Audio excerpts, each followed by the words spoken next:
Hello, നോമ്പ് തുറക്കുന്ന ടൈമിൽ ഈ ഒരു ഐറ്റം മതി നമ്മുടെ വയറ് ഫുൾ ആവാൻ. ക്രിസ്പി ബർഗർ എങ്ങനെ ഉണ്ടാക്കുക നമുക്ക് നോക്കാം.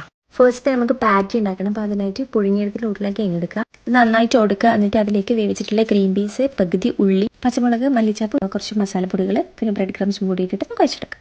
ഇതിൽ കാണുന്ന ഷേപ്പാക്കിയിട്ട് നടക്കൊരു ചീസിൻ്റെ ക്യൂബും വെച്ചെടുത്തിട്ട് നമ്മൾ കോൺഫ്ലവറിൽ മുക്കിയിട്ട് ബ്രെഡ് ക്രംസിൽ മുക്കിയിട്ടൊന്ന് 5 മിനിറ്റ് ഒന്ന് റെസ്റ്റ് ചെയ്യാൻ വെക്കാം. അതിലേക്ക് നമുക്ക് ക്രീമി ആയിട്ടുള്ളൊരു ഫീലിങ്സ് വേണം. അതിനായിട്ട് ഉള്ളി, ക്യാപ്സിക്കം, ക്യാരറ്റ് 2 ടേബിൾ സ്പൂൺ മൈനസും കൂടി ഇട്ടിട്ടൊന്ന് മിക്സ് ചെയ്തിട്ട് വെക്കാം.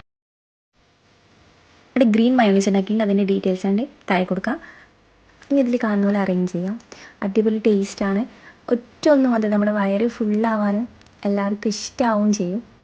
ഇതേപോലെ നമുക്ക് വേറെങ്ങനെയും കഴിക്കുകയും ചെയ്യാം. പിന്നെ കുറച്ചുകൂടി ക്രിസ്പി ആവണമെങ്കിലാണ് നമ്മൾ കോൺഫ്ലവർ മിക്സിലേക്ക് മുക്കിയിട്ട് കോൺഫ്ലേക്സ് കൊണ്ട് നല്ല രീതിയിൽ കോട്ട് ചെയ്യണം. എന്നിട്ട് 5 മിനിറ്റ് നമ്മൾ ഫ്രീസറിൽ വെച്ചിട്ട് ഒന്ന് റെസ്റ്റ് ചെയ്യാൻ വെക്കണേ. എന്നിട്ട് നമ്മൾ പൊരിച്ചെടുത്തതിന് നമുക്ക് നല്ല ക്രിസ്പി ആയിട്ടുള്ള ബർഗർ കിട്ടും. അല്ലൊന്ന് ട്രൈ ചെയ്ത് നോക്കണം. Thank you for watching my video.